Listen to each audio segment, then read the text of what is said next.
നമസ്കാരം, കൊട്ടാരക്കര മീഡിയയിലേക്ക് സ്വാഗതം. ഇടുക്കി വണ്ടിപ്പെരിയാറിൽ 6 വയസ്സുകാരിയെ പീഡിപ്പിച്ച് കൊലപ്പെടുത്തിയ കേസിൽ പ്രതിയായ അർജുനെ കോടതി വെറുതെ വിട്ടു. കൊലപാതകം, ബലാത്സംഗം എന്നിവ തെളിയിക്കാൻ പ്രോസിക്യൂഷന് കഴിഞ്ഞില്ലെന്ന് വ്യക്തമാക്കിയാണ് കോടതി പ്രതിയെ കുറ്റവിമുക്തനാക്കിയത്. കട്ടപ്പന അതിവേഗ സ്പെഷ്യൽ കോടതി ജഡ്ജി വി മഞ്ജുവാണ് പ്രതിയെ വെറുതെ വിട്ടുകൊണ്ടുള്ള വിധി പ്രസ്താവിച്ചത്.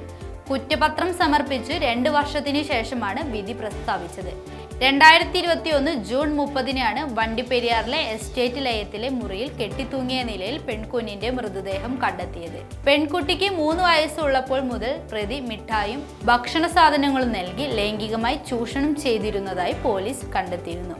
പീഡിപ്പിക്കുന്നതിനിടെ പെൺകുട്ടി ബോധരഹിതയായെന്നും ഇതോടെ കെട്ടിത്തൂക്കിയെന്നുമാണ് പ്രതി മൊഴി നൽകിയതെന്നും പോലീസ് പറഞ്ഞിരുന്നു. സാക്ഷിമൊഴികളും ലഭിച്ചിരുന്നു. 78 ദിവസത്തിനുള്ളിലാണ് പോലീസ് കുറ്റപത്രം സമർപ്പിച്ചത്. കോടതിയിൽ പോലീസ് നിരത്തിയത് കൃത്രിമ സാക്ഷികളെയാണെന്ന് പ്രതിഭാഗം കുറ്റപ്പെടുത്തി.